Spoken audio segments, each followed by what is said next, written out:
Hey everybody, today I want to make a video about what to do if you run into the narcissist after you break up or after you quit working for them or after maybe you didn't even really hang out with them very much but you already figured out that they're a narcissist and you might run into them in some kind of social setting or just like in your neighborhood or in your city, right? Because this is like a big fear that people have. And yesterday I made that video on emotional security, and that feeling of the lack of security that you have when you're used to someone like barging in, unexpected, random attacks, and then you start to build that fear of like when the person's coming home, or maybe when you're at work, the sound of the person's shoes on the floor, or the sound of their keys, or the sound of their voice, coming in your direction, right? Those kinds of things being triggering. And so the fear that a lot of us get, and part of like the anxiety and even panic attacks sometimes, is, well, what do you do if you run into them? I have both some suggestions of how to avoid much of an interaction, and then also what to do if you just get so caught off guard in the moment, how to react, how to respond. So in order to kind of create the appearance of, I don't really want to get into any kind of conversation or anything like that to anybody who wants to approach you, wearing your headphones is a great idea when you're out in public, when you're in a place that you might run into that person, like whether it's the gym, maybe they live in your apartment building, and there's a possibility that you could run into them, especially on the weekends or something like that. So wearing your headphones, always having those in, it's like a big stop sign to other people. And whether or not you're playing music or not, it's like you can have music on, that's awesome. It just pumps you up, puts you in a good mood. Maybe you want to listen to YouTube while you're walking around. But maybe you just don't feel like listening to anything, you want to be alone with your thoughts, but you wear those anyways, just because it really kind of puts that stop sign so nobody approaches you. And wearing sunglasses too, because that allows you the ability not to make eye contact should you see them. Should you see them approaching or something, you could pretend like you didn't see them and keep walking and not make eye contact, and then you've got the headphones on so you don't hear them calling you, even if you do hear them calling you. So that's what I would recommend to kind of like create, that appearance of don't talk to me, I'm not really into engaging with people. So what to do if like they catch you off guard, like, you walk outside and boom, there they are right there. And it's like, you're like face to face. So the first thing I recommend is to keep moving. Okay. Keep moving. If you are already moving, keep moving in that direction. Like, focus on your goal. Like, this is what you're going to do. This is where you're going. This is what's happening. You're not into whatever their agenda is, and their agenda is like to stop you and talk to you. You're not into any of that. You're focused, and not in, don't put on airs or smugness. Like, I'm so important, I'm so busy. That's not going to help you at all.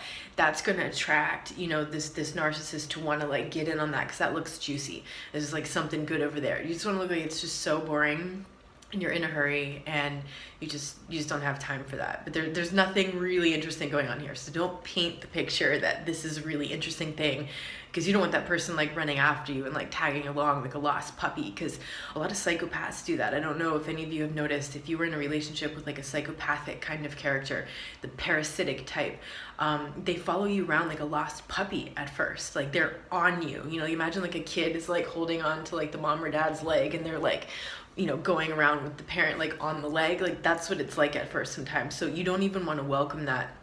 Don't attract that by looking totally uninteresting and just busy and focused. So keep moving. Also, make sure that your body language is facing away from them. So say you happen to come right up to them, or they happen to corner you and come straight up in front of you, right? So what you want to do is make sure that your hips and your feet are facing a different direction, because when you're into a conversation with someone, you want to be facing them. You want to have your hips, facing them. You want to have your feet facing them. That body language tells that person that you're into this conversation. You want to engage with them. You want to keep talking about this. If you turn such that your hips are going in a different direction, your feet are facing a different direction, it's like you're already going that direction and the person's over there. Like, subconsciously, it's creating, that language. And also because it's going to remind you to keep moving in that direction. So you don't want to stop. Remember, you don't owe them your politeness. You don't owe them like even like any sort of like civil, you know, kind of conversation. All you really want to do to put up the boundary for yourself, and because the hard part is like, well, you know, I can't just think, do I just totally ignore them? Like, it's so hard to do, right? Especially if there's other people and you're like, well, I don't want to look like a bitch, and like, I don't want other people to think like that I don't want to talk to them, right? If they see you. So, you know, what you can do is just like, hey, and like, you just keep on going, you know, but like this for you might be the sign of like the boundary. This might be like, hey, step away, you know, and it's almost like, because when you put out this hand like this, it says stop. You know, it's like a big push because your energy is coming off of your hand as well. So it's like, hey, no thank you, right? But on the surface, you're like, hey, gotta go in a hurry, you know, running late, and you just keep on going. So make sure that your body language is always facing away and you just keep moving.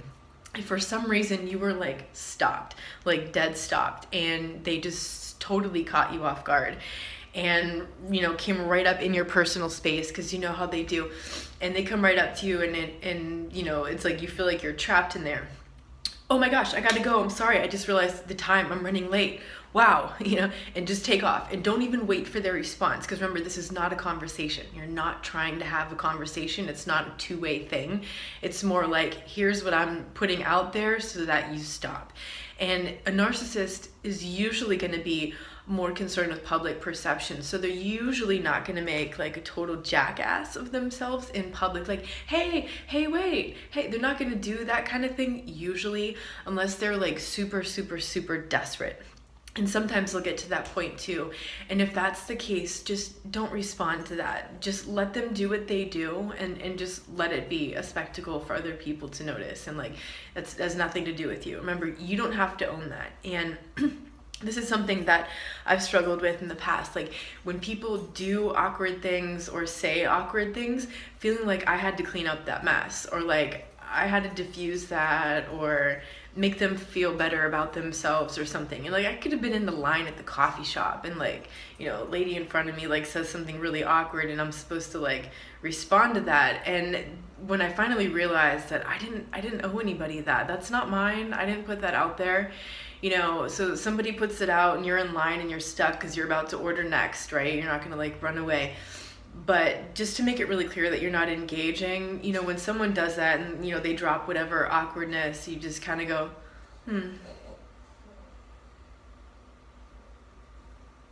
not interested. There's nothing there. You're not reacting, you're not pacifying, you're not enabling, because enabling is you pick it up, right? It's like they threw the ball. If you hit it, you know, you're engaging in that game, and now you took it on. Now maybe you just like say something awkward just because like she said something awkward and you say something awkward. Now it's just an awkward situation. You don't have to own that. You don't have to deal with that. Just let them say what they say, and just kind of like, and that's it. You don't have to do anything more. They'll usually just drop it right there.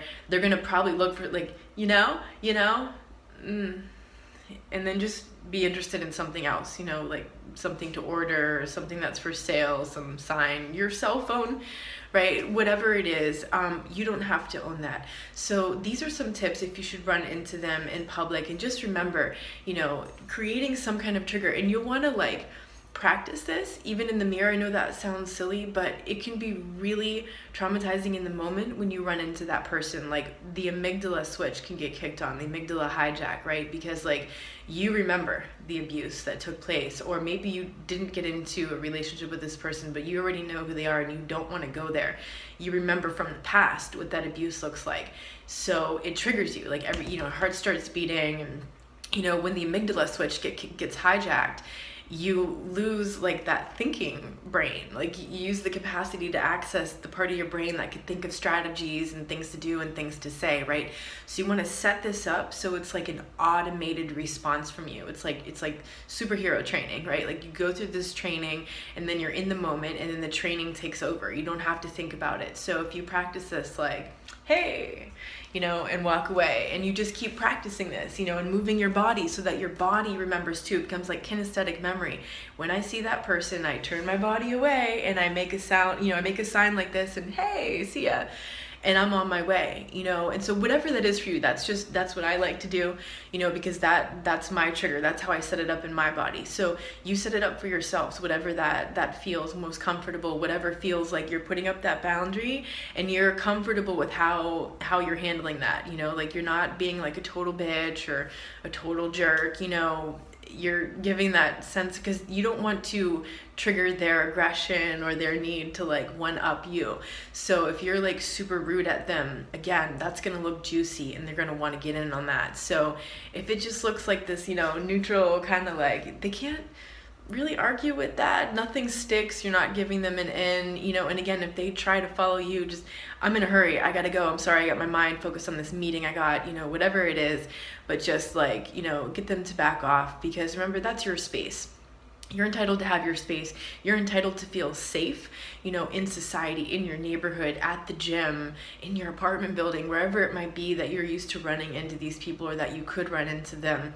You know, you want to be able to remember that you have the sanctity of your space, and this is part of your boundary creating, you know, like, and you have the right to set these boundaries. And in the past, you were taught to feel guilty and ashamed, most likely, to set and enforce your boundaries. Do not give in to that. Do not let other people make you feel guilty or ashamed for setting your boundaries. You have every right to set the boundaries that make you feel safe and that allow for you to be healthy and sane, because that is important. So these are my tips if you should run into them in public, you know, some ideas. If there's something else that I left off, some other situation, maybe you're like, well, I don't know that would really apply to that situation. Okay, write it in the comments below. I can either comment on that or maybe make another future video if there's something that's coming to me. And I just wanted to put that out there because I know this is like a big fear that a lot of people have, like, what do you do when you run into them? So these are my tips. I hope you're having a wonderful weekend. Remember to like, subscribe, and share, please, so I can keep continuing to share my message with other people. Sending you all a big hug.